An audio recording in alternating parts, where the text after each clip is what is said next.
નમસ્કાર, સ્વાગત છે આપ સૌનું. આજે આપણે જોઈશું ધોરણ 4 વિષય અંગ્રેજી પાઠ નંબર 4. પાઠનું નામ છે આઈ લવ માય ફેમિલી. તો ચાલો જોઈએ. સૌથી પહેલા એક સિંગિંગ એન્ડ એન્જોય પોએમ આપેલી છે, જોઈ લઈએ. Families R people who care about you. My family is special. Your family is too. Mother and father and sister and brother, grandmas and grandpas, and so many others. One family is big while another is small. Some families have many children and some have one. When we were together or far apart, the people I love fill the map of my heart.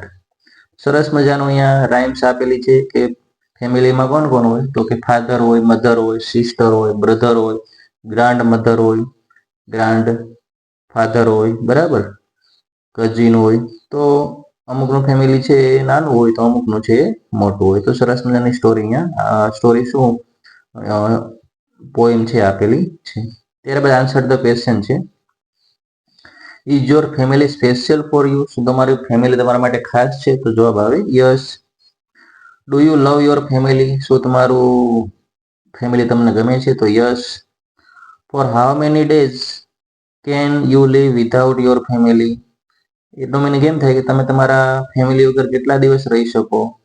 તો આપણે લખીએ કે I can not live a day without my family. એટલે કે હું એક પણ દિવસ રહી શકું નહીં.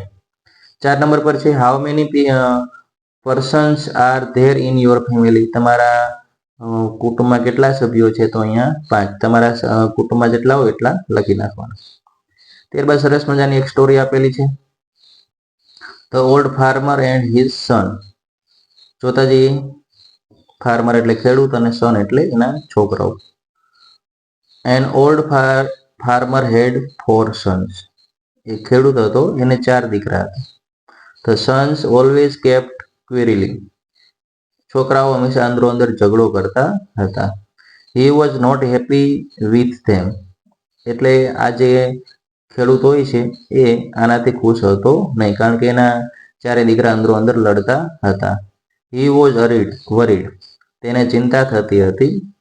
One day the farmer called his son. એક દિવસ છે ફાર્મરે છે એના પુત્રોને કહ્યું, he gave them a bundle of stick. તેઓ છે એને એક લાકડાનો છે એ ભારો આપે છે. He ask them to break it. અને તેઓને છે એ ભાંગવાનું કહે છે. All try one by one but no one could break it. બધા વારાફરતી છે એને ભાંગવાનો તોડવાનો પ્રયત્ન કરે છે, પણ એક પણથી એને તૂટતું નથી. Then the farmer said. પછી છે એ ફાર્મર ખેડૂત કહે છે, open the bundle. Now they could break the stick one by one easily. એ કહે છે કે હવે છે એ લાકડીનો ભારો છે છોડી નાખો અને એમાંથી એક લાકડી લઈ એને ભાંગવાનો પ્રયત્ન કરો. The farmer says, learn a lesson from it. You should live like this try stick. No one can harm of you then. Unity is strength. The son promise to live in unity. Then never quarrel again. એટલે કે પછી બધા દીકરાઓ છે એક એક લાકડી લઈ અને એને તોડવાનો પ્રયત્ન કરે છે તો ઇઝીલી એ તૂટી જાય છે, બરાબર. તો આ ઉપરથી જે એના પિતા છે ફાર્મર એને સલાહ આપે છે કે યુનિટી એટલે એકતા, એકતામાં જ બળ રહેલું હોય છે. સ્ટ્રેન્થ એટલે બળ. પછી એના જે પુત્રો હોય છે એ એને વચન આપે છે કે અમે હવે ક્યારેય છે એ ઝઘડો કરીશું નહીં, અને પછી બધા છે એ શાંતિથી રહેવા લાગે છે. તો સરસ મજાની અહીંયા મોરલ સ્ટોરી આપેલી છે. ત્યારબાદ આન્સર ધ ક્વેશ્ચન છે, જોતાજી how many sons did the farmer have. ફાર્મરને કેટલા દીકરા હતા? તો જવાબ આવે 4, એટલે કે 4, એટલે ઓપ્શન સી સાચો. What was the bad thing. ખરાબ વસ્તુ કઈ છે? બરાબર, તો એમાં પેલું જ આવશે ધ સન્સ ઓલવેઝ કેપ્ટ ક્વિરલ, ઝઘડો કરતા હતા. 3 નંબર પર છે did you like the farmers idea, શું તમને ફાર્મરનો આઈડિયા છે ગમો? તો જવાબ આવે યસ. 4 નંબર પર છે the son promise that they would live in unity. Unity એટલે એકતા, એટલે એક સાથે રહેશે. બરાબર. What did the farmer give his son, ખેડૂતે એના દીકરાને શું આપ્યું? તો અહીંયા આપને ખબર છે કે લાકડીનો ભારો છે. બરાબર, તો બી છે એ લાકડાનો ભારો આવશે જવાબ. આગળ છે answer the question. Classify the good thing and bad thing, quarrel, harm, strength and peace. Good thing હોય તો એમાં લખવાનું છે અને બેડ થિંગ હોય તો એમાં આપણે લખવાનું છે. તો ગુડ થિંગમાં છે સ્ટ્રેન્થ, સ્ટ્રેન્થ એટલે શક્તિ, પીસ, પીસ એટલે શાંતિ. બેડ થિંગમાં છે ક્વેરિલ એટલે કે ઝઘડો, હાર્મ એટલે નુકસાન. બરાબર, તો આ બધું છે એ આ રીતે આપણે વર્ગીકરણ કરવાનું છે. આગળ 2 નંબર ઉપર છે find opposite word. Opposite means વિરુદ્ધાર્થી. યંગનું થશે ઓલ્ડ, યંગ એટલે જુવાન, તો વૃદ્ધને આપણે કહીશું ઓલ્ડ. સેડ, સેડ એટલે દુઃખી, તો ખુશ હોય એને આપણે કહીએ હેપી. બરાબર, તો આ રીતે અહીંયા થશે. આગળ એક રીડિંગ એક્ટિવિટી આપેલી છે, જોતા જઈએ. Read the paragraph carefully. When the Pandavas were young, Guru Drona train ધેમ. જ્યારે પાંડવો છે યુવાન હતા ત્યારે ગુરુ દ્રોણ તેને શિક્ષા આપતા હતા. Drona wanted to test his pupils. Pupils એટલે વિદ્યાર્થી. દ્રોણ છે તેના વિદ્યાર્થીઓની પરીક્ષા લેવા માંગતા હતા. So he kept a toy birds in the tree. એટલા માટે એક એણે રમકડાનું પક્ષી છે ઝાડ ઉપર લટકાવી દીધું. He asked all them to aim their arrow at the bird's eyes.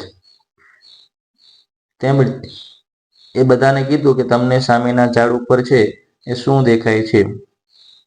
He asked, what can you see? તમને શું દેખાય છે? The student gave different answer like the birds, the leaves, the tree, etc. એટલે કે બધા વિદ્યાર્થીઓ અલગ અલગ આન્સર આપ્યો. કોઈ એમ કીધું કે પક્ષી છે, કોઈ એમ કીધું પાંદડા છે, કોઈ એમ કીધું ઝાડ છે.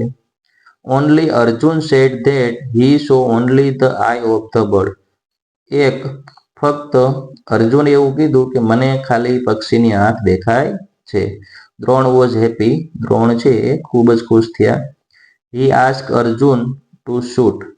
અર્જુનને છે એ શૂટ કરવાનું કહ્યું. Arjun arrow shoot the birds I perfectly. અર્જુને છે બાણની મદદથી એ જે પક્ષીની આંખ છે એને વીંધી નાખે છે, એને નું નિશાન છે એ પાડી દે છે. તો સરસ મજાના આ પેરેગ્રાફ ઉપરથી પ્રશ્નોના જવાબ આપેલા છે. હુ વોઝ ધ ગુરુ ઓફ પાંડવા. પાંડવોના ગુરુ કોણ હતા? તો આપણને બધાને ખબર છે, દ્રોણ. વોટ ડીડ ધ ગુરુ દ્રોણ કેપ્ટ ઇન ટ્રી. ઝાડ ઉપર છે ગુરુ દ્રોણે શું લટકાવ્યું? તો અ toy birds. What did Arjun C. અર્જુને શું દેખાણું? તો અર્જુન છે એને પક્ષીની આંખ દેખાણી હતી, એટલે આપણે લખીએ કે અર્જુન સો આઈઝ ઓફ ધ બર્ડ.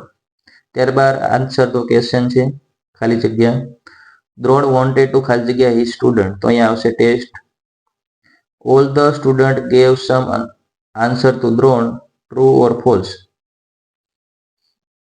તો આ જવાબ આવે ફોલ્સ, ખોટું. Copy the following sentence from the story.